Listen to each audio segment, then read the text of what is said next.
Good morning. Good morning. Morning. Good morning, Kayla. Morning.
Good morning. How's everybody doing? Good morning. Thanks for joining us today. Hi, Paul. Good morning. Morning. Good morning. Morning, Toya.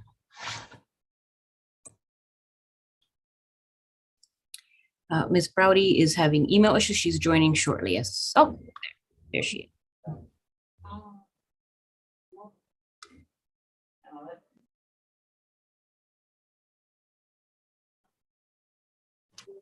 Good morning. I made it. Good morning.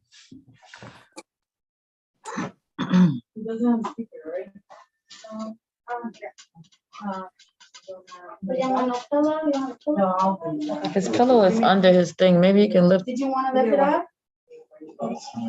Toya, you're not muted, huh? Oh, I just muted her. Oh. I was like, who is that? Couldn't see who was unmuted.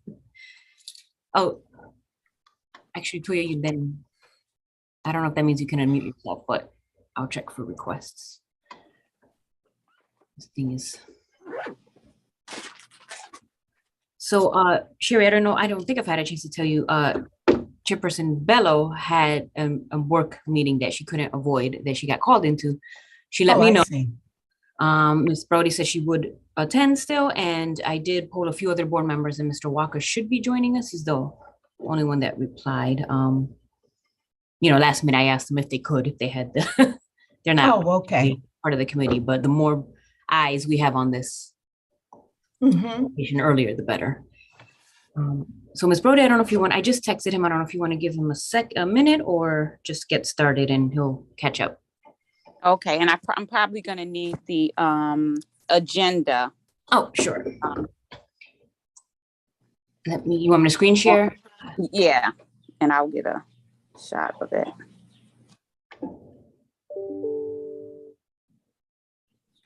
Actually, this one is better. Let me zoom in. There we go.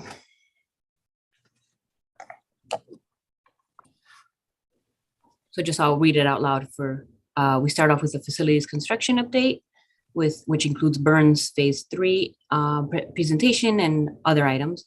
Then we go into the Office of Enrollment and School Choice update. And lastly, our transportation update. Okay, we'll give them another minute or so to see if he can join.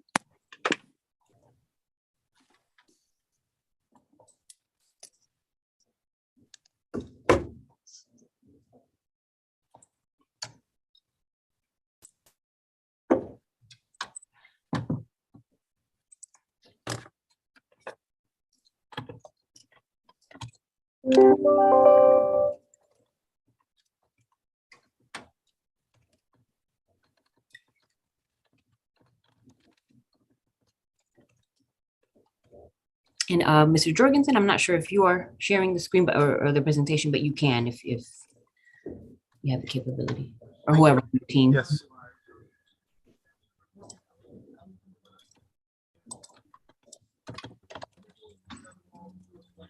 One second.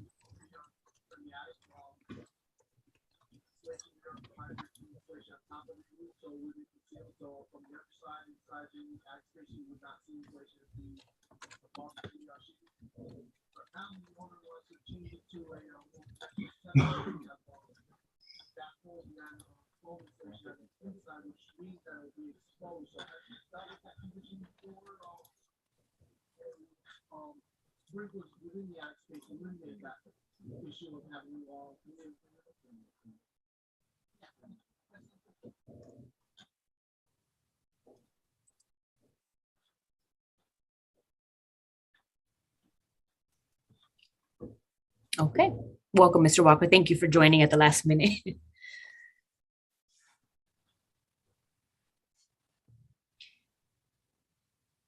So, Ms. Brody, I'll turn it over to you.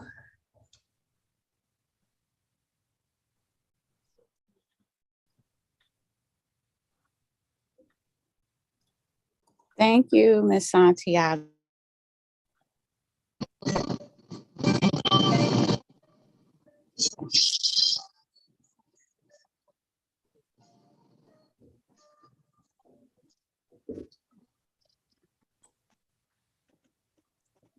I think, are you having technical issues? It sounds like.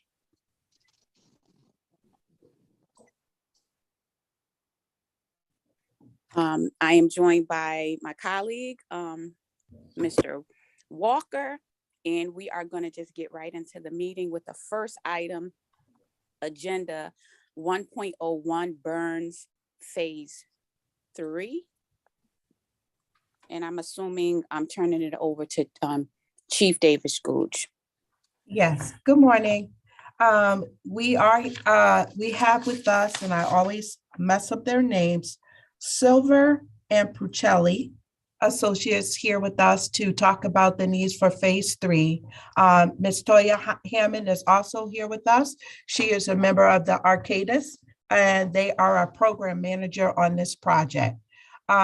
Similar to what we've done in the past with Buckley, we're trying to do a deeper dive in the beginning before the phase moves to the board meeting. And so just a quick overview. When we move to a school construction project, there's educational specifications. They're approved by the state. And then there's a selection process for a program manager. Then we move from there, and then the project gets to moving, and it's broken into phases. And so just a quick overview, I asked the team to please just start with a quick overview of Phase 1, Phase 2, and then Phase 3, and then possibly where we're going, just so you'll have the full picture.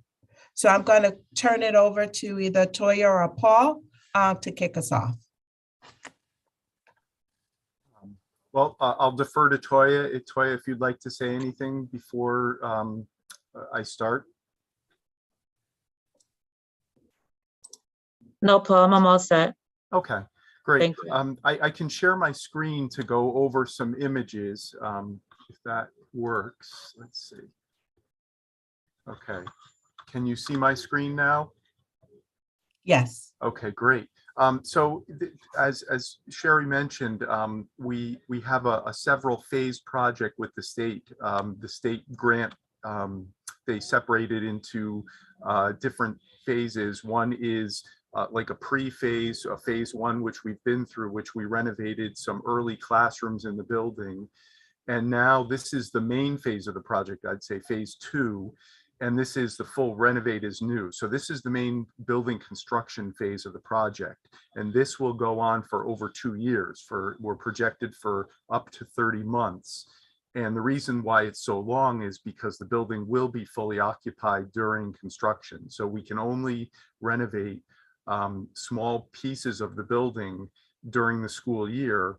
And then in the summers, we can, dive in and do more extensive renovations. And then the subsequent phases after this will be FF&E, or furniture, fixtures, and equipment. And also the playground phase is typically the last phase of the project. The site work will be ongoing during general construction. So we will be redoing paving around the site and putting in new sidewalks and features for that, a separate entrance as well for the new, for the Hartford Pre-K program. So what you see on my screen is what we presented a year ago, roughly, originally. And this went to the state of Connecticut for review and was approved by the state. So this really is a recap of the project. The project is not an addition project. We are renovating the existing building, as you can see it on my screen here. This is the back of the building. The main entrance is actually around the corner where my cursor is. The new pre-K entrance is on the south end of the building here. And we also have another entrance on the west side. So we will, at the end of the day, we're going to have 3 entrances, or 3 kind of main entrances to the building. Let's see. So I'll start out with the site plan. You can see this is the site plan of the entire site.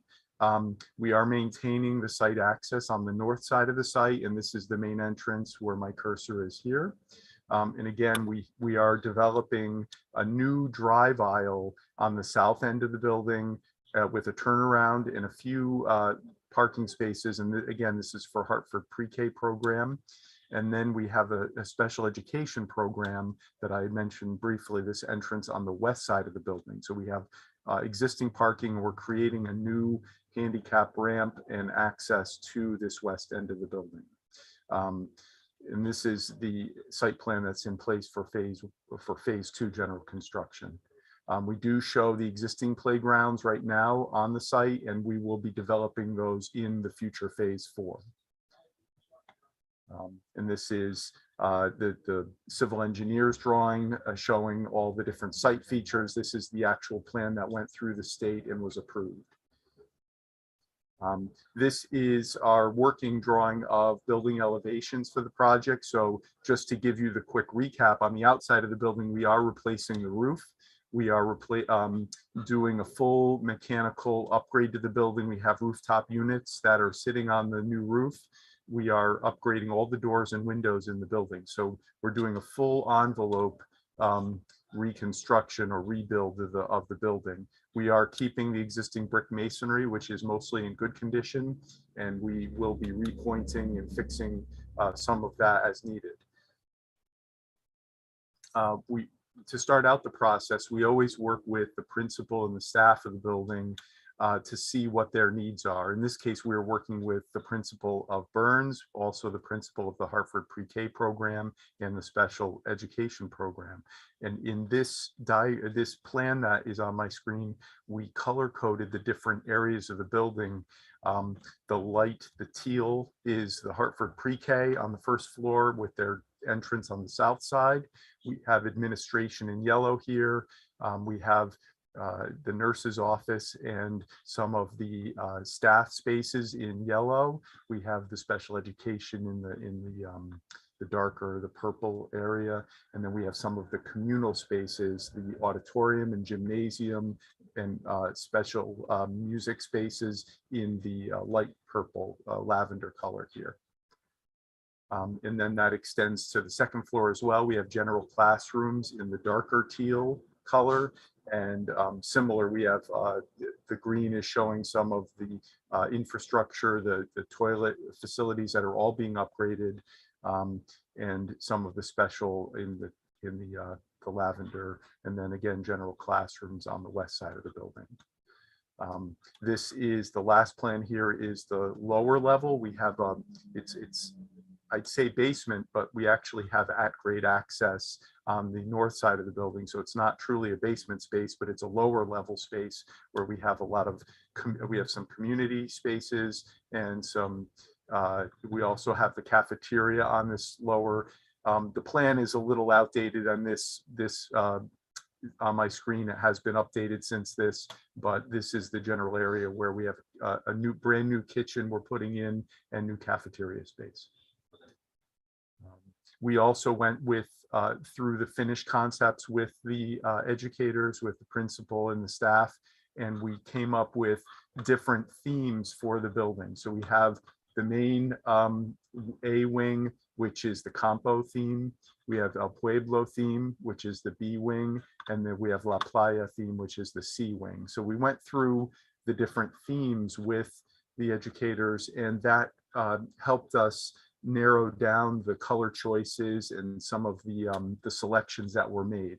We are using, we're not using expensive finishes, but we are using durable finishes, which we need to do in a school setting, obviously. And I guess now when we talk about the design, we're also talking about how we're going to execute that design, how we're going to do it. And this is working with PDS. Matt Belcher is on the call as well. Between my office and Matt's office, a construction phasing plan was developed. So PDS developed a spreadsheet with all the different spaces of the building and how we would phase those, or how we would sequence the renovation of those while keeping the school operational, obviously. And as you can imagine, some of the spaces we need, we obviously can't operate a school without the main office, without the cafeteria. So spaces like that would have to be renovated in the summer months. But there are other areas of the building that we could take away from the school, small areas that they wouldn't need, and then we could renovate those and turn them back over to the school while we renovate other areas. So this was developed. And again, these are all color coded. So you'd see one phase would be in orange here, another phase in green, and then you can see other phases. And again, they're all color coded. So we would be working in those blocks of areas of the building at different times. And again, while these areas are being constructed, we're also working on the infrastructure of the building. We're going to be replacing all the mechanical, electrical, plumbing systems, fire protection. All of this is going to be brought up to a modern new building standard. So, and then the last piece that I wanted to update you with is that the one exception we have to this phased approach, as I mentioned, furniture, fixtures, and equipment is the next phase. That's phase 3 after toward the end of general construction. One of those FF&E items that we need to incorporate earlier are the new phones, because obviously when we turn over the classrooms to when they're renovated and the school starts using them, they need the phone system operational in all parts of the building that they're using. So we're going to be asking the state for special permission to purchase the phones in advance of the FF&E phase of the project, even though typically they're bundled in that phase. So we're going to be purchasing those, and it's really a life safety issue. We need those phones in place so the school can operate in their new spaces. And that is really the end of the presentation. So if anyone has any questions, please ask, or any specific things. Paul, just a point of clarity. And so can you go back to the slide that shows the area of phase 3? And then I think we should share the ask for the board. I know that it is the moving forward with the phone equipment, but just for a point of clarity, where is the phase 3? And just being clear on the ask for the next board meeting. Sure. The phase 3 is, again, it's furniture, fixtures, and equipment. So it really happens across the entire building. What our plan right now, and this was developed with the entire team, sometimes in these projects, you will order the furniture and equipment during construction with all of the phases. But because there are so many construction phases in this building, because we can only take small areas and renovate them at one time, we thought it would save money and we would be able to produce a better product at the end if we ordered all of the equipment and furniture at one time, and that would be delivered at the end, toward the end of the project when the building was almost complete. Then we would come in and blitz the building with brand new furniture, brand new equipment. So in the meantime, as we turn over the different phases to the building, to the school for use, they will be reusing the desks and the chairs and the furniture they have now for the next 2 years. So we're going to take that existing furniture and keep it and then reuse it for the next 2 years. And then at the end of the construction, that's when we're going to order all new, and we'll have the entire building outfit with the furniture and equipment at the end, which will save us a little bit of money, because at that time there's one mobilization for the contractor to come in and install all of the furniture and equipment. But again, what we're asking the state is to make one exception, and that is for the phones, because we really need those for each individual phase of the construction. So we're going to ask that we order the phones now all up front, and then as each phase of construction is complete, and each phase will take about 3 to 4 months approximately, and Matt can answer the construction questions better than me. We'll have the phones ready and we can install them in each individual phase of construction as it's done. But the rest of the equipment will be reused until the end of the project. Thank you, Paul. And I think I would just add that Mrs. Hammond and myself and Claudio had a conversation around doing that last piece of bringing the furniture in at the end, not just for a cost savings, but also sharing on the wear and tear that could happen over the 2 years and the moving of furniture. So it all just made sense for the project in general. So thank you for that. I think we can open it up for questions. Ms. Brody? Thank you. Mr. Walker, did you have any questions? Yes, thank you, Chairperson Brody. So this is more of a kind of a costing issue. So I mean, as I understand it, I like the idea of bringing the telecommunications forward, or maybe there may be other elements too, because I would agree the communication, the Wi-Fi, whatever you need to function needs to happen as you're doing the incremental rollout. Now, if people got to reuse furniture, I think maybe this is for Chief Davis Googe. Is there some extra budget for, I guess, maintaining existing equipment? I mean, my sense is as you do this, move furniture, put it back in place, you're going to lose some furniture to damage. Some furniture is going to be damaged as kids use it over the next 2 years. It may not be in good shape as you're putting it in. So you may decide, you know what, I'm not going to have a great renovation and bring somebody a rickety broken desk and or office equipment. So is there some additional budget we put in place to say we'll do some like remediation of the existing furniture to kind of bring it up a little bit while we're waiting for the brand new fresh stuff in 2 or 3 years? Yeah, I'm sure that is built in, right? We know that the current furniture is in the building, regardless of whether it was a renovation or not. If we have furniture issues, we will manage that, right? Either through the project or just through buildings and grounds. That is correct. Usually, this is Toya from Arcadis ONG. Usually what we do is we do have buildings and grounds. They do have extra furniture that we can use or we can take from somewhere else in order to use it if something happens to the other furniture in the meantime. Okay, thank you. I mean, as the plan was laid out, that would be my primary concern. The other is, I guess that's a general question. The local stakeholders, that the the teachers and principals have been okay with this approach. It feels like there's a little bit of extra chaos everyone's going to have to endure as they're going through the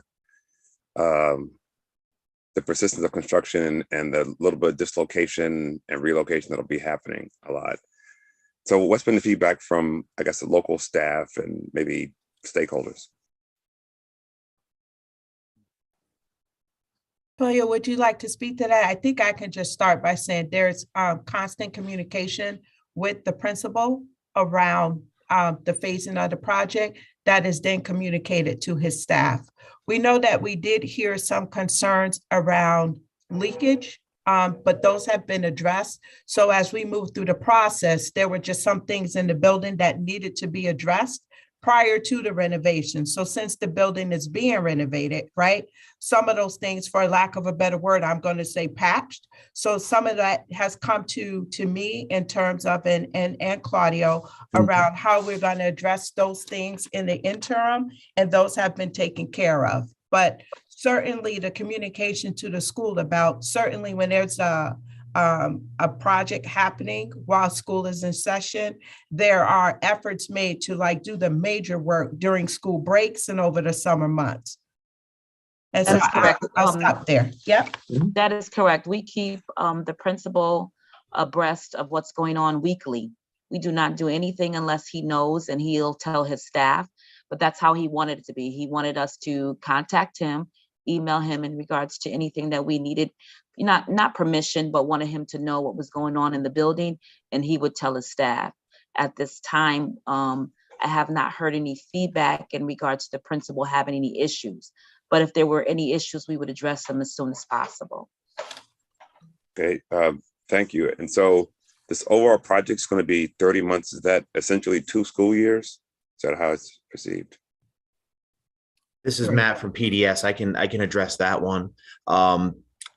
The project right now would be completing in the just before the start of the school year of 2024. So Okay. it would be going for the remainder of this short school year, then all of next year.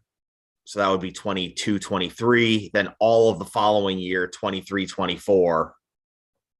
And then prior to the fall 24 start is when we would be projecting to complete. Okay, thank you.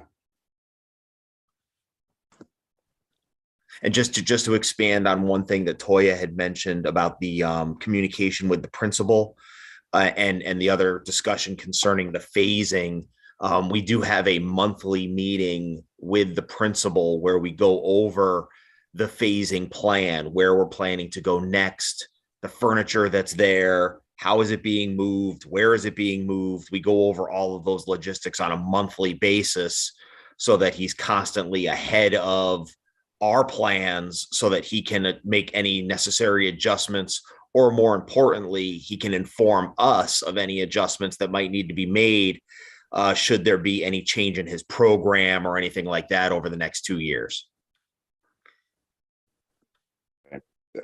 Yeah, that's good to hear.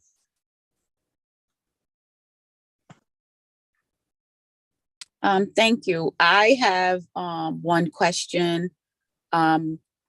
So I'm assuming that Burns will we have the voice activation, like the fire alarm? Will it be the voice option in the actual classrooms throughout the building through this construction? I think I can answer that. I mean, but the code requires it for assembly spaces. I don't know if it requires it for the actual classroom spaces. So I'd have to check on the classroom part of that. We will have voice activation in the building, but whether they're for the individual classrooms, I'd have to get back to you on whether it's for individual classrooms or not. Often we do put it in for all spaces if it's in the building. And Paul, I will expand on that a little bit as well. We've already met with the fire marshal on site, and they are looking at our fire alarm submittal as we speak. It has already been through the approval process with the design team. The fire marshal's office is doing us kind of a belts and suspenders check of that to make sure that it meets everything that the city of Hartford needs, so that prior to us installing anything, we know that lock, stock, and barrel, it's a complete system. Okay, because I'm not really concerned about us meeting what code requires, because I know we'll do that. We have other schools. It's been a topic here. Weaver does not have it in the classroom, but all of our other renovated schools do. And I'm just trying to confirm if this renovated school will have it in the classroom. So if we could get that answer, that would be great. Okay. We can do that. Thank you. I will certainly follow up as well, Ms. Brody. So I think, are we all set on the Burns update? I would say yes. So we would be Yes. moving to the board meeting, the approval. And Christina, help me out here. You could tell me exactly what it would look like. I don't know if it's consent agenda, business agenda. Usually leadership decides, but I think it can be a consent agenda item. Since it's a phase of construction item is usually consent. Thank you. I would like to say thank you to the team for joining us this morning. Much appreciated, and thank you for the thoughtfulness put into the presentation. Thank you for having us. Thank you. Have a good rest of the day. You too. Yes, thank you. So the next on the agenda is other items. Yep, I think, yep, I can speak to them under other items is the easement that was shared during the board meeting, the CNG easement, the fire alarm system, and a brief conversation around public comment shared around by John Walton around the vendor selection. So we'll go ahead and start with the CNG easement request. Thank you for sharing that, Ms. Brody. I'm going to start it and Claudia is going to take over, but I just want to just put on the record that the city of Hartford have put forth that they would consider, and it's going through their different committees, an easement on the land upon which Weaver High School is located to allow Connecticut Natural Gas to connect, 100 feet in length easement so it could access the University of Hartford. So I'm going to repeat that again, to connect an existing gas line on the land upon which Weaver High School is located to a fuel cell that is being built on the land upon which the University of Hartford is located.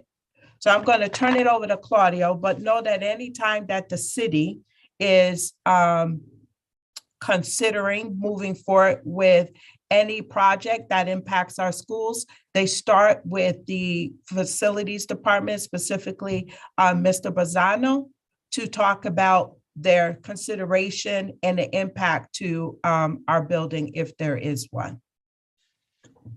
So I'm going to turn it over to you, Claudio. Good morning, everyone. I'm going to try to put this in more layman's terms that maybe be a little easier to understand. The University of Hartford is planning to install a fuel cell on their property. And since we essentially abut the University of Hartford property, we have a large gas line that feeds Weaver High School. And it appears that it's much easier and more cost effective just to run another 100 feet of gas line from our building over to the University of Hartford property. And that request was made between CNG and University of Hartford with the city of Hartford. And it's going through committees. The final approval, I think, is scheduled for June 27th with City Council. It is passing through all the different departments, and it is getting favorable approval across the line. when that was presented to me, I didn't see any impact to Weaver High School. It definitely does not impact our gas line, or it doesn't affect the operation of the building. But I was clear that once all the final approvals are completed, that I'd like to see a schedule and I'd like to see the impact, because I was concerned of any disruption to the school, to the parking lots, to our own operations. So that is all in place. And this is similar to a past request regarding some uses of school properties that the city allows other entities and other individuals. Again, I'm open to any questions, but again, this is processing through. I don't see any impact to the building operations, to the gas, to the comfort, to the equipment in our buildings. It's really just a pass through our property, so they can just bring the line from our property over to their property. Open to questions. So I know it's easier, right? Thank you for that information. But is it the only option? That's my question. And I did read in a resolution, whatever the city of Hartford writes, it said that we gave approval for it. So like saying that it certainly passed through Hartford Public Schools. And we gave the way that their resolution is written up. There's still, and my concern with that is that there's still community meetings that is going to happen in May and that are happening now, but we've already given them the green light on something that now the community is like a little like, you know, like what's going on. So that for me was surprising that written in the resolution. But my main question is 100 feet, where is that located on the property? And is this the only option, like to come through this way? Like, I know it's easier, but is it the only option? It's easier for them. I can't answer that. Claudia, Chairman Brody. can I just answer Sure. one thing though? So Ms. Brody, you said that we approved it. In the resolution, what it says is that we have reviewed the request for the easement and have found that the purpose and location of the easement are generally acceptable.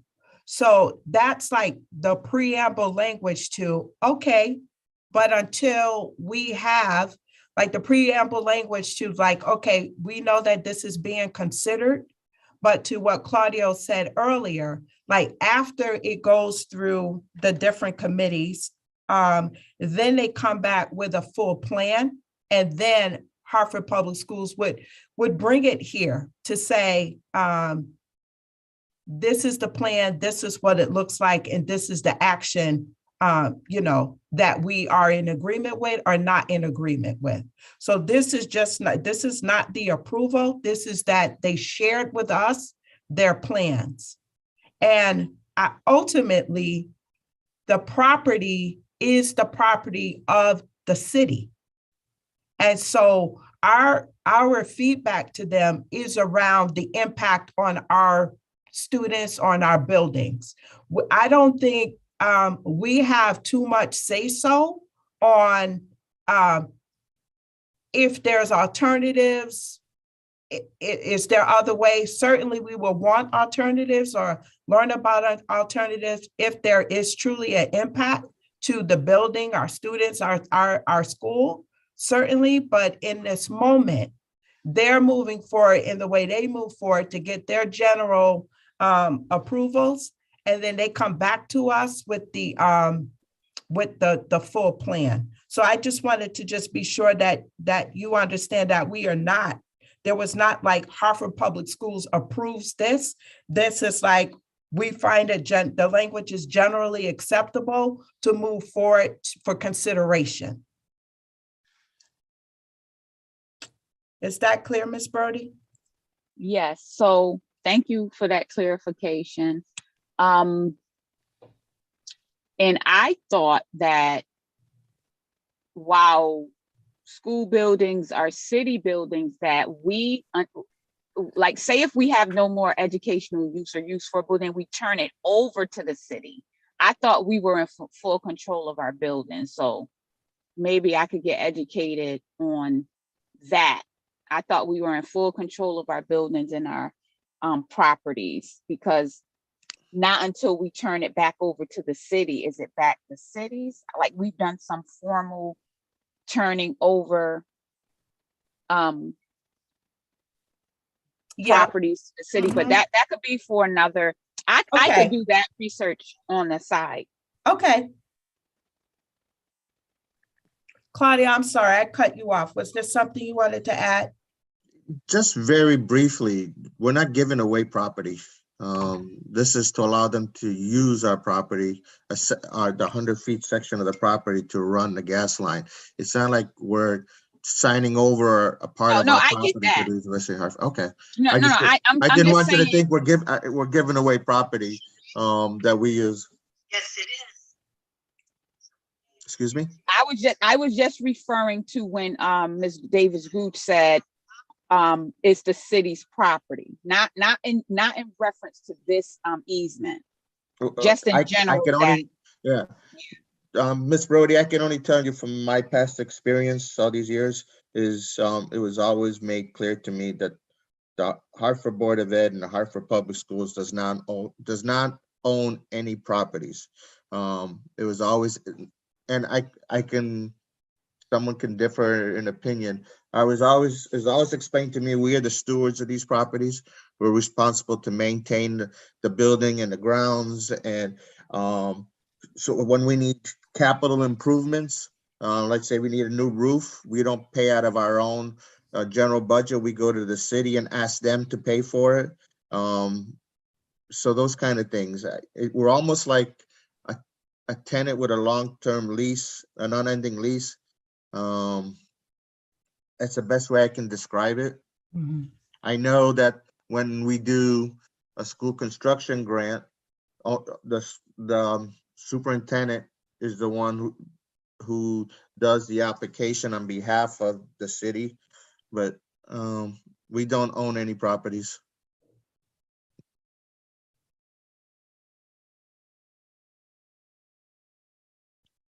I'm sorry, that's all I have. I have a question, Madam Chair, if I may. Mr. Walker. Thank you. So I guess Mr. Bazzano, or I guess Chief Davis Gooch, I guess the request I would have is, as I'm getting educated on easements, I think it would be helpful to see an actual graphic of the easement. So for community and the board, get an idea of where precisely it is.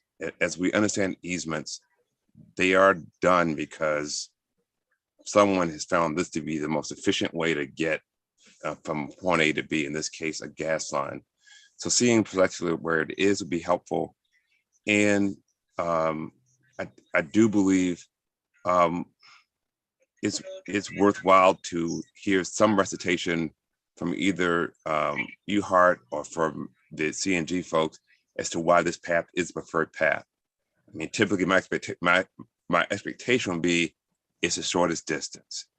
It's close to an existing line. There's some reasoning, so the community gets a clear sense of, we picked it here because, as opposed to someplace else. I think that's helpful. The other question I would also have is, because it's an easement, in essence, what compensation do we get for it? Most easement situations, I would suspect, for some permission being granted, there's some consideration given, right? Does UHART feel some,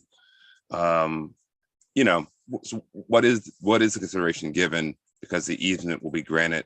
And also, is there a term for this? Is this into perpetuity, or is the easement for some duration, 10 years, 20 years, 30 years? I don't know if it's a time period to easements or they're just into perpetuity. for as long as that fuel cell is in the location that it's currently, anticipated. Claudia, I'm going to take a quick stab at it, but I think the easement will be forever, right? Under the ground, there'll be a gas line that connects from a gas line that supports Weaver. Now this gas line is extended over to this fuel cell at the University of Hartford. So I don't think it's like, sometimes easements can be like driveways or something. This is just about a gas line. Am I right, Claudia? Yes, you're correct. Okay. So, and to your point regarding compensation, again, I'm just going to go back to this being, and I probably should find another way to say it because I get it's confusing. That is the city's property, right? This is the city's negotiation. Yes. So whatever this is between the city and CNG. And so I don't know, like, if the University of Hartford would be the entity that would provide the compensation. I'm not sure what that looks like, but we certainly will get as much information as we can, right? Once it moves through all the various committees. I think the last committee it needs to get through is the City Council on June 28th, I believe. Yep, but I think it's going to Public Works, Parks, Recreation, and Environment Committee sometime in May or early June. Yeah, I think it was scheduled for 5/28 originally, and then it was moved to June 8th, if I remember the dates. Right. So if I can add just a quick follow-up, Chief Davis Scooge. Yep. Yeah. I'm using that's why I use the word consideration and maybe conversation in the broadest terms possible. Got it. I'm not necessarily expecting a dollar amount. And it's at the city level. I'll accept that the city is going to consider itself as the actual owner of the property. I'm just curious what consideration does happen in the past. So I guess at that last action, I would ask if we bring it to like the general school board, if it goes that far, would be maybe to have examples of other easements the city has done. So we get a sense of, oh yeah, it's happened here, it's happened here, it's happened there. And people get a sense of, oh, it's been there for years, not been an issue, not been a problem. I think it may be helpful people to know that we've had other easements in the community or other easements around the city and what their history has been. It may just be goodwill that we give it to our community partners or neighbors and things of that nature. But all of that, I think, would help level set both the board and maybe the community as to what the expectation is, what's the history been, and what actually we be approving by saying okay to this easement. Yep. So I would certainly would take all that in consideration once they get all the city approvals done and they come back to us with a plan. We will dive into those questions as best as we can. And when we need to bring it to a full board, hopefully we'll have everything that you just mentioned. Okay, thank you. I did want to add, Mr. Walker, that I'm on some community distribution list, one of the NRZs, and it's a topic there, and I'll forward you an email because it has like an attachment. So it seems like they're like trying to say to the city, this is good. So it's like, when I send you the information, I think you'll get a better understanding, but there is a community meeting coming up May 10th or May 12th. And I believe it may be on a University of Hartford. It just gave an address. It didn't give like a business that the actual meeting is going to be. But I'll just give you that supporting documentation for you to get a better understanding, because there was a presentation attached. But I do want to definitely, my main questions is definitely where on the property, and can you just go from the opposite side? Like, do we have to even be involved? Because everything at Weaver, and we have to get better educated about it too. But thank you, Chief Davis Scooge, for being willing to Oh, absolutely. And please, just one point of clarity. I'm going to go back to it being the city's negotiation, right? Um, Again, they connect with Buildings and Grounds, Mr. Bazzano, to kind of talk about it. They share. Claudio gives them his feedback, any concern he has. But ultimately, I don't know if that, and we'll get there because this is my first cycle around something like this as well. I don't know if there's a board approval, right? It could be informational. So as we work through all of this, we'll work it through together and gain the knowledge and understanding about how these things work together. Okay? So am I correct in understanding that board members, our concerns, our worries that Hartford Public Schools employees, that's who our concerns are expressed through. We have department heads. Yep. So that's our way. But Absolutely. when I read that resolution, it definitely made me feel like, oh, Hartford Public School, they didn't put it in there for no reason. Hartford Public Schools is okay with it. That was the feeling I got from the language. But if it's important enough for them to put it in there, then that means to me that's a piece they want in there into city council to say Hartford Public Schools is okay with it. So if we're represented and our voices are represented through the staff, then that's just how we have to do it. Maybe not a formal vote, but definitely our voices can, definitely, be heard in this process. And I'll work on educating myself to the best of my ability. And my main thing is something new, because it's not just this property or this project, I should say. But my thing is you involve the community, just as I advocate, you involve parents. Like when you're making decisions, no matter how small you think they are, no matter how you think, oh, they may not affect, it won't probably disrupt the school day. And that would be our major concern. But we do have students who belong to families that are represented in this neighborhood and have a say in the things that go on in our community. So it's like a bigger conversation, but I know our obligation here definitely is you're not disrupting the school day. Our students are safe. So that's legit. That's what we should be focusing on, but it's connected to other things. And I think I don't want to say it's like a pilot, but it's something they're asking, oh, let's do this in Harvard. So while they're connecting to an existing gas line, it appears as if this is not something that is just going on in the city of Hartford. Like, is an easement here, is an easement there. It seems like, I don't want to say they're selling that this is good, but it has to do with energy. Oh, they believe it's better for the environment, that sort of thing. That's all fine, but is how you do things, how you engage communities around it. And for communities to be, it's just so happened that it's under Hartford Public Schools property. So that's how we're involved in these community conversations. So we're in it, in that way, which is good because we can lend the voice and make the community still value that.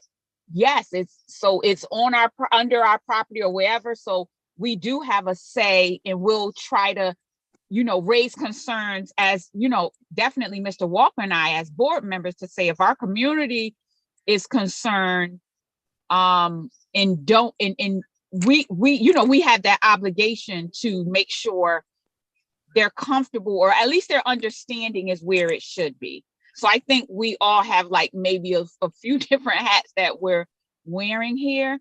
Yeah. But we definitely want the community like, oh, so the school system, they don't have a problem. We want to make sure their voices are that, because, you know, sometimes community meetings happen and you don't know that presentation was happening.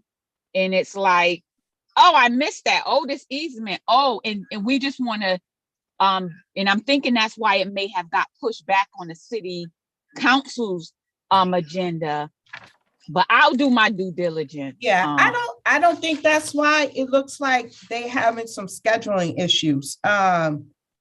Something about there is another meeting, city treasurer or something. So this. Because I asked them a question. I asked a couple people questions and people really don't. I think everyone is learning about it.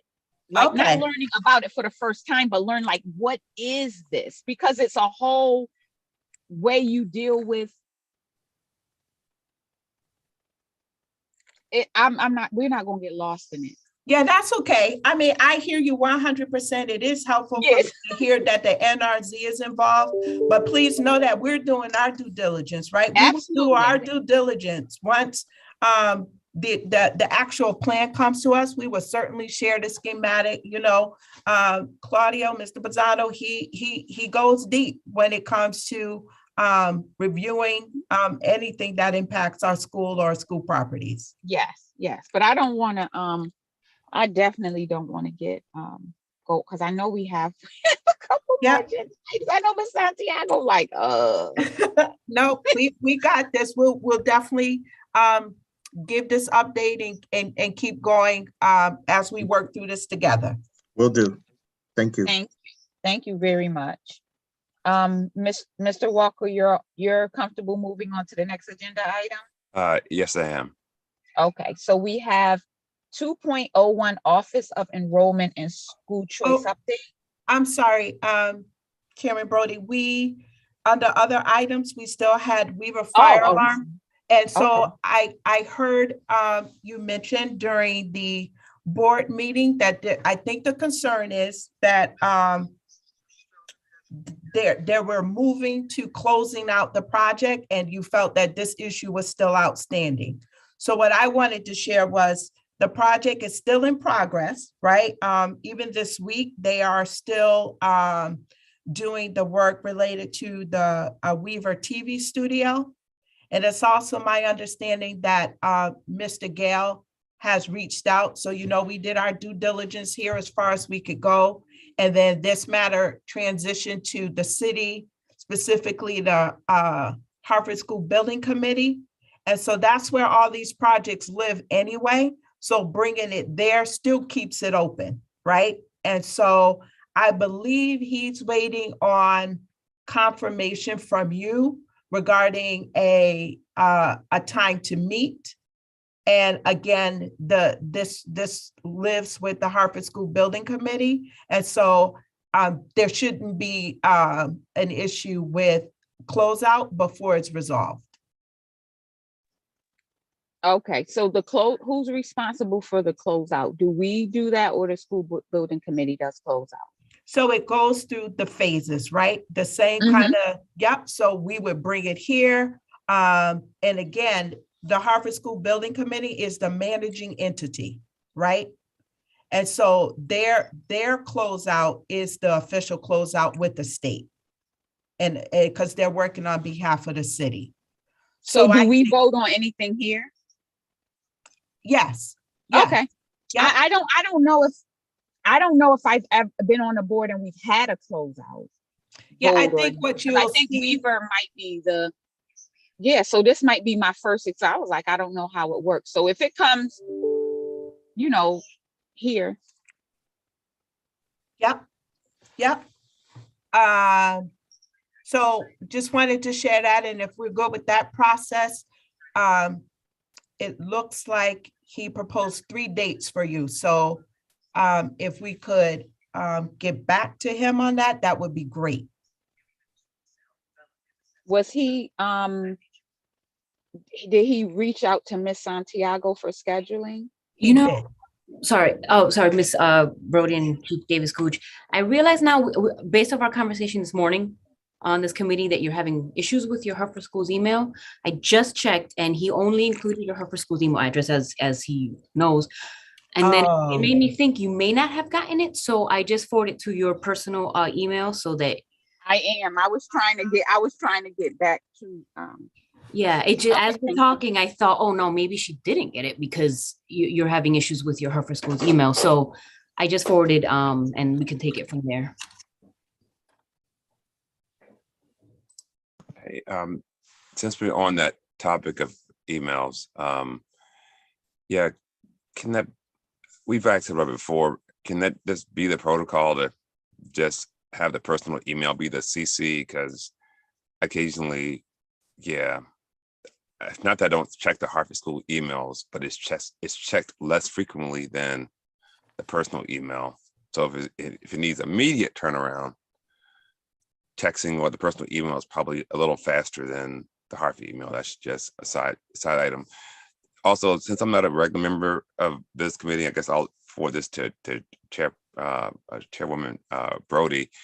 It would be good to have some of this information flow back to the fuller board, because none of us really understand how this process works actually for closeouts and these types of questions. So I'm just saying that too. Just Yep, to we co-sign actually, on that. yep, we actually, under the other leadership, did a deep dive on a cycle of a construction project. We can certainly do it again, and I believe there's also a presentation that we can share that was actually produced by the Hartford School Building Committee. So we can include it just to go through the cycle again. Again, that is why today with the Burns construction project, I kind of wanted them to go over, provide a whole overview. So our new members can be brought up to speed. Thank you. Yeah, I would agree, Chief Davis Gooch, that may be a reasonable topic for a workshop. I'm just saying hint. I think because there's 3 new members, and then even some of the mayor appointees may have been since the last time you went through this. Okay, It just may be a good thing periodically to review, to know. sounds good. Should I move on to the last item? yes. Okay. Chairman Bello shared that she wanted some follow-up on public comment made by the Local 566 leadership regarding vendor selection and the impact on union members, custodial specifically. And she wondered, did we know exactly what they were referring to? And so in response to his public comment, I drafted a letter was sent to him to kind of get some clarity. But in that letter, we did outline for him that the Hartford Public Schools, we don't unilaterally select vendors. We have to follow the cities of Hartford's procurement department guidelines and protocols. We also talked about his concern around the use of vendors instead of using the membership. What has happened with the District Model of Excellence and the strategic operating plan is that there was a lot of work built in to support the welcoming climate strategy, where we're doing work around painting and landscaping and just like huge projects that could not be managed by the staffing in buildings and grounds alone. So there has been dollars allocated to our current vendors, right? They're still a part of our vendor approved vendors, but these larger projects have been outsourced to them just because of the sheer volume. For instance, and Claudio, please correct me if I'm wrong, McDonough alone, we painted, I think it's 30 classrooms. Almost the entire school. And we wouldn't have been able to in-house. We only have 2 painters. We'd have to hire, 10 painters for a short period of time in-house. We would never be able to get that kind of work done. Yeah, so these are approved vendors that would approve through the City of Hartford's process. procurement processes. And again, we've talked about the dollars being used for ESSER and ARP around making our school facilities more appealing. And so he may be looking at that uptick of work in this moment and having comments, but we meet monthly. So I'm going to dig deeper into his concerns. We actually are scheduled to meet today, and I'll either provide this update here of where we landed, or you'll see it as a part of the public comment follow-up. Excuse me, Chief David Yep, Gooch. Mr. Walker, go I'm ahead. sorry. Thank you, Chairman Brody. I did want to react to your comment. The example you use is clear. Mhm. As I remember the public comments made, it was at a more granular level than what you're expressing. I think so to me, what would be good to understand is, where's the criteria for make or buy?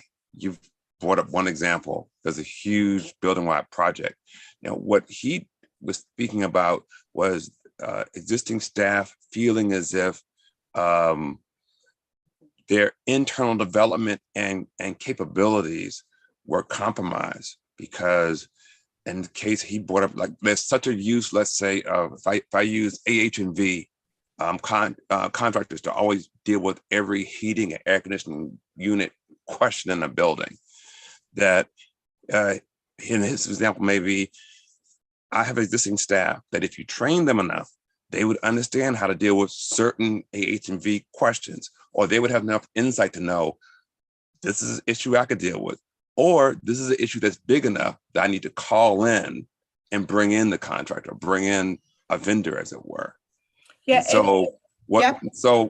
what I wanted to have touched then, more than just the make or buy, is this question of, are we providing adequate internal personnel development of the staff so that they're fully using their capabilities, and that the school buildings getting the full capability of the staff that exist?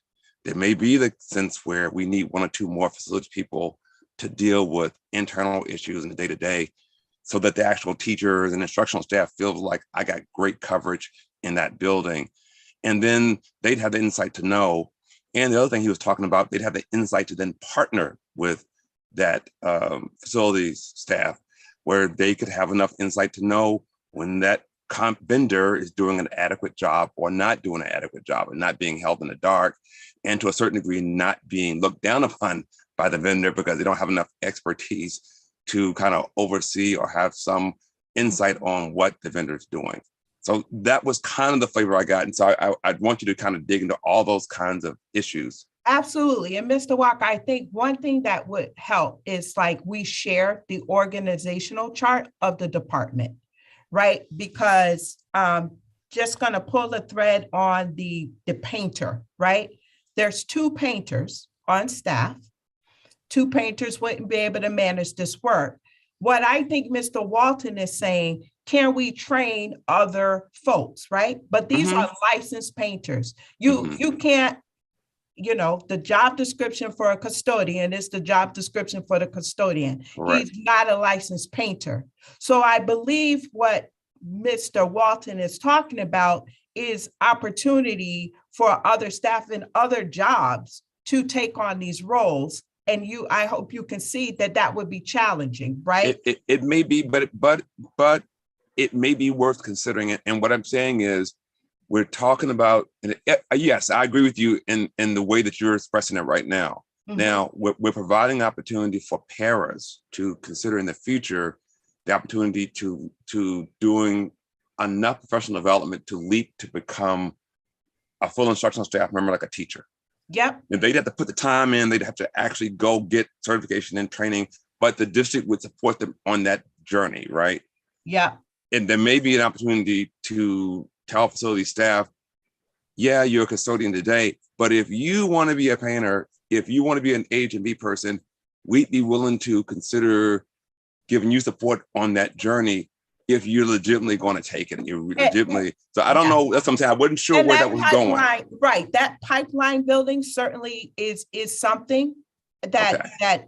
that I understood as a request as well. But I Okay, think again, okay. and Claudio just corrected me, you don't have to be a painter that's licensed. But I would just speaking in generalities. But right? still, I agree. Right, I agree right. with you. But you still gotta have that skill set, right? I agree. So I hear you on the pipeline building and a professional development. And I did have a conversation around that with him, but I also wanted to, and that's perfect. I can certainly follow up with him on that piece of the work, professional development, as you know, by Chief Curtis's strategies, that's something that we're working to make sure that we are growing our own, right? 100%. I Yep. think my old boss would say, no soul goes unsaved here. So let's have all the parts of the business be considered in that personal development, professional development.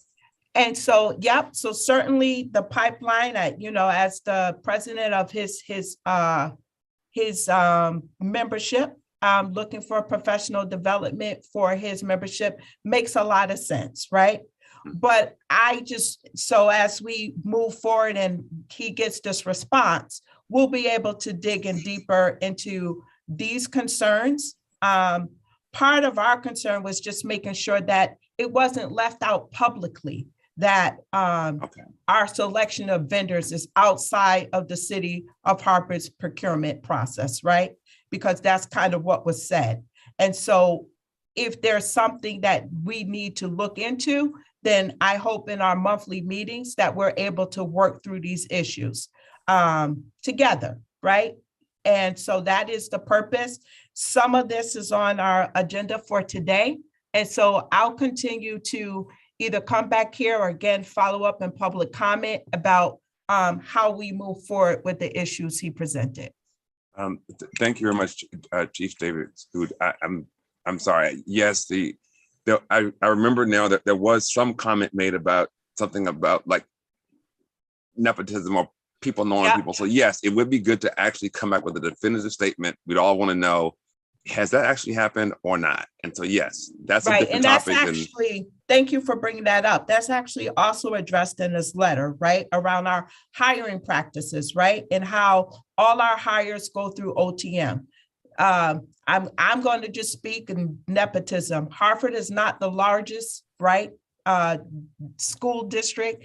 There are obviously relations between buildings and schools, and so nepotism is there's a fine line between nepotism and being related, right? And so that is something else we're going to talk about with him to understand why that was raised. Thank you. Okay. And I did wanted to add, I think it's a bigger issue that is not, that from what I heard, not necessarily just limited to Hartford Public Schools. It's like, it's always been questioned about the city, the same people have these contracts, and like, it's just the same. This has been a conversation in Hartford for as long as I've been an adult, right? So, but it is worth discussing further when we think about making sure our employees' skill set is the best it could be, because that could be saving money if we don't have to pay extra money for all these tasks that could actually be performed by our staff, our custodial staff, if they are skilled. And I think what I left the meeting thinking is, how could we better train and have our custodians skilled, so that maybe is something that, for a later date. But that's what I left with. The contract thing, that's a city thing. Not limited to Hartford Public Schools. So, but hopefully your meeting today will start to dig deeper into those items. And I'm quite sure they will. Yep, it will. And I also wanted to just share though, you know, on the other side of that, and Claudio, please help me here, there are opportunities. So we know that there is going to be a transition of the WISH students into another building, right? Into the old Milner building. And so there are opportunities for overtime and additional support for the current staff to engage in that project. And so I don't want to leave this meeting with the feeling that there are not opportunities already being assigned or offered to the current membership. You're correct, Chief Gouge.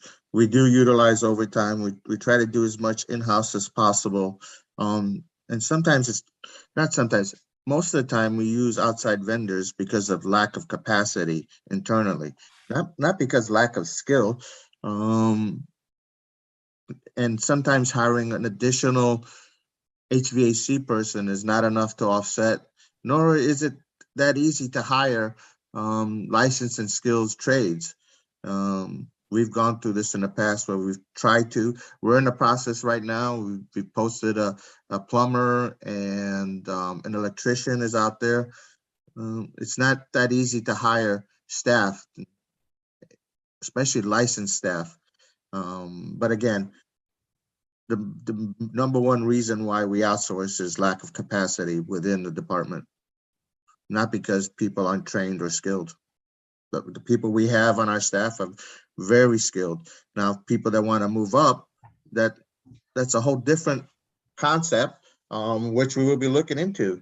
As you know, the city of Hartford has its own challenges with construction projects, hiring licensed tradesmen in the city of Hartford. I don't think anyone has developed a clear training for that process. And if the city of Hartford, or if there was an existing training school or training program, we would gladly offer it to our staff. But it's not an easy thing to turn around and say, okay, I'm a custodian and I want to become an electrician. Can you provide me training? I mean, it's usually a several year process where you have to work under another electrician as an apprentice, get your hours in, then take a test. Our existing electricians and plumbers and HVAC staff, they're required to take classes and pass a test every 2 years to maintain their license. And we support them in that endeavor. And we provide the cost of the licensing every 2 years. We pay it out of our budget. So we want our staff to be up to speed on all the codes and any new changes. We continue to support our staff. Some of these concepts are different than what we've done in the past, and we're open to figuring out a way to how to make this happen and offer those opportunities to our staff. I prefer to keep my own staff. I'd rather have as much staff as someone can give me, I can use. We never run out of work with our own staff. It isn't that we outsource and our guys are standing around doing nothing.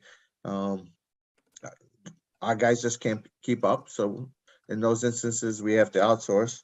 We have some big projects that Chief Gouge brought up, but those are one-time funding.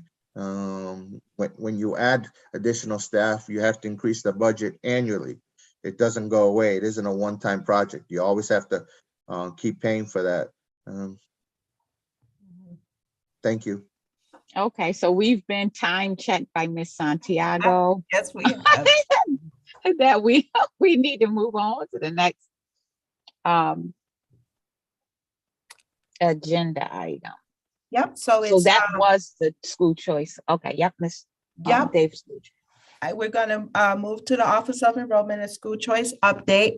Here with us today is Kayla Palace, in absence of Carolyn Ross-Lee, the director. She is not with us today. Kayla Palace is the Assistant Director in the Office of Enrollment and School Choice.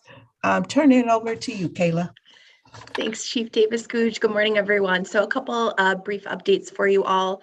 The Regional School Choice Office Magnet and Open Choice Round 1 offers were announced on Tuesday, April 19th. So families have 14 days from that extended offer date to accept their seat. So they have until 11:59 on Tuesday, May 3rd to accept. If they do not respond, then their seat will be administratively declined and they'll be removed from future offers and any wait list. To provide some context with some data for you all, in this first round, Hartford Public Schools offered a total of 2,468 seats across our 18 magnet schools. So that breaks down to 1,169 Hartford seats, 1,299 suburban seats. And we are, as is custom, seeing a higher percentage of Hartford resident families accepting our seats as opposed to suburban families. And, families still have time to accept that placement offer again until next Tuesday, May 3rd. So I believe at the next meeting, we'll do a deeper dive into some of those accepts, declines, and things like that to present to you all. In addition, One thing, I would just add to the piece about the Tuesday, May 3rd. Just know that our schools work diligently. They have access to see through the system who accepted their seat or who hasn't yet responded. So on a day, I don't know, I'm just going to say on a daily basis, they check this and then they continue with their outreach either by phone, by email. The team here in central office also monitors where we are in terms of responses from families. And so it's an ongoing process through May 3rd. We do everything we can to make sure that the family's engaged. absolutely. Thank you. And in addition, Hartford Public Schools has 4 open choice schools where we allow suburban families to access our neighborhood theme schools. As a reminder, those 4 open choice schools are Expeditionary Learning Academy at Moylan, so ELAMS, Global Communications Academy, Renzulli Gifted and Talented, and Dwight Belizzi Dual Language. And across those 4 schools, we offered 67 open choice suburban seats. And we know that accepting a seat is just one aspect of this process and enrollment across our schools. It's important to note that our schools are also welcoming families and trying to create that connection within their school community. We know that's an important aspect of this engagement continuum and process at this time of year. One really great example that we wanted to share with you all is last Friday, Breakthrough North had a pizza truck at their school where they welcomed their new families, supported them with registration, and also allowed them to meet existing families, staff members. So again, just really important that they're building those connections and creating that community at our schools. Something else to note, so this Saturday, April 30th from 10 a.m. to 2 p.m. is the Resco Spring Fair. It will be at the Academy of Science and Innovation, which is at 600 Slater Road in New Britain. Families can pre-register online or they can show up on Saturday on site. If they're interested in pre-registration, they can visit our website or choiceeducation.org. There are some shuttle buses as well for families, both in Hartford and suburban locations. That's all available online as well if families are interested in accessing that. We also see this as a really important opportunity to make a concerted effort to engage families who may not have applied, who are still kind of in that thinking phase, especially across our schools where there may be some additional seats available. So we are making diligent efforts to promote those schools and those grades that do have available seats. And finally, just to touch upon our Hartford Public Schools District Choice placement process. As a reminder, we also engage in a placement process for Hartford students entering into our Hartford neighborhood schools. Oftentimes, that's families who are actually returning to Hartford or those who are seeking a pre-K4 or kinder spot for the next school year. And as a reminder, right, those transitional students in our schools, so those entering into 6th grade or those entering into 9th grade do roll up to their next school assignment based on their resident address. I think as we've shared at a prior meeting, we engage with all those families by sending them out a transitional postcard and just letting them know what that next school assignment will be. So those families did not need to apply to the district placement process.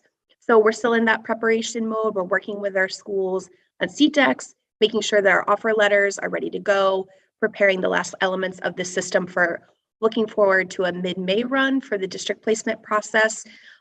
Important to note that we really try to give our families time to engage with their magnet offer if they received one. We know that families are still trying to work through this school year. And so they may want to take some days to figure out if they received an offer, if that's the best place for their family, for their child for next year. So we kind of allow that to happen first. And then we run our district placement process just to remind families that we're still here and still want to welcome them and keep them in Hartford Public Schools. And that's the update that I have for Office of Enrollment School Choice. Thank you, Kayla. Of course, thank you. Any questions? Any questions, Mr. Walker? I can ask the question if well, he's probably gathering. Yeah, his no, thoughts. I'm going to defer to you on this particular topic. Thank you. First thing that popped up for me, and thank you for all that. That was a very professional and nice report out. I appreciate that. Of course. We know some letters may go out and they may return no longer at this address. So what is because I know we do email notifications too, but I get worried about a parent who, oh, your child got the seat and we cannot contact you. And it's not because you didn't want the seat, it's because we don't know what's going on. But we know for some families, they're not in our school system. We send a letter and they're probably because I know it's been many moons ago, but when I got a seat, they're calling you, they hunting you down, But I'm thinking, is it because I was already in the system, and they know what school, my child is in, they know, like I was more accessible because you had a touch on me. We have families, you're applying, you don't have a child in the system yet, or do we not have a working number? I'm worrying about our parents who don't have the same number, don't have the same address, but they might lose that opportunity. And I know I don't know how to address that, but it's a reality. I'll start and Kayla can certainly chime in. Sure. We know that. And just to be honest, I really push on the team to make sure that touch point is there at all costs, right? We know that sometimes a family could, and they're one of our families, right? So we see that they applied, got an offer, and we still see that there's no response. If the school comes to us and say, because we're watching their engagement too, Right. we're working with them on the engagement, and they say to us, well, we tried to reach out to this parent, the phone isn't working, this, that, the other thing. We may have additional information from a district lens, right? If I'm in Parkville and I'm applying to Betances STEM, the information I put on my application for Betances STEM is outdated. Well, we can look into the system at Parkville and say, okay, well, we have these additional numbers. We're going to try to reach out to the family as well. If that doesn't work, we can actually contact the school and say, hey, Parkville, one of your families, right? We need to get in touch with them. Can you help us? And so we really do work hard on that engagement to make sure our families have, the access and opportunity to engage with the process. And there's also communications that come from the RESCO about keeping their information updated in the system, right? Our families are clear about the phone numbers to get in touch with the folks who work in the Parent Information Center. And so there is a lot of phone calling that's happening or reaching to the RESCO. So I think we got that covered. Kayla, anything you want to add? No, I appreciate that. I think all of what you shared is completely accurate. We also try to engage through email, through phone communications. There's an in-app message capability for families who maybe are on their cell phones. We know a lot of times families are using their cell phones to complete the application so they can engage with us in those methods. And we do try to make all opportunities to connect with families to be sure that they don't miss out on any seat offering that they may have received.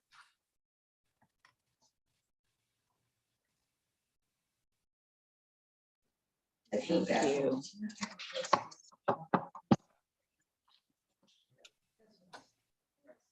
Ms. So Brody, did you say all transportation. set? Oh, okay. Yes. Here, I think we just want to just do a quick reminder that the 1-year extension of the transportation contract will be going to the Finance Committee.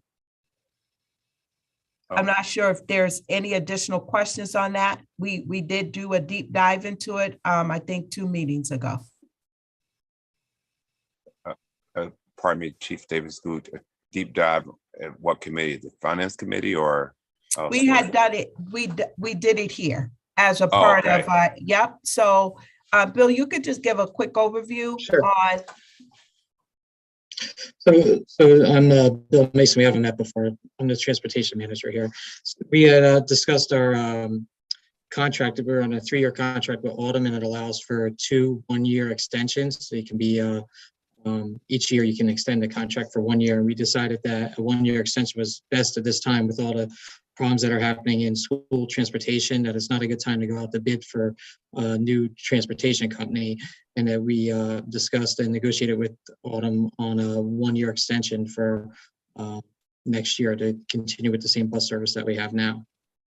Okay, thank you. I'm only asking because I'm not regular here, but I'm the chair of Finance and Audit. So what I'd ask maybe is to maybe take a little bit of the explanation on the road. So when you bring it to my committee, maybe the little background would be helpful for us. Yep, yeah, I'm adding the background in. I have the form that goes along with it for the meeting, and we'll be submitting it ahead of the meeting so that you'll be able to get a review of it ahead of time as well. All right, thank you. You're welcome. I'm good. I think we're on time. Thank you. And I'm good. Are we all good? Yep. Yes. Okay, thank you, everyone, for your time, and look forward to next meeting. Thank Hey. you. Thank you. So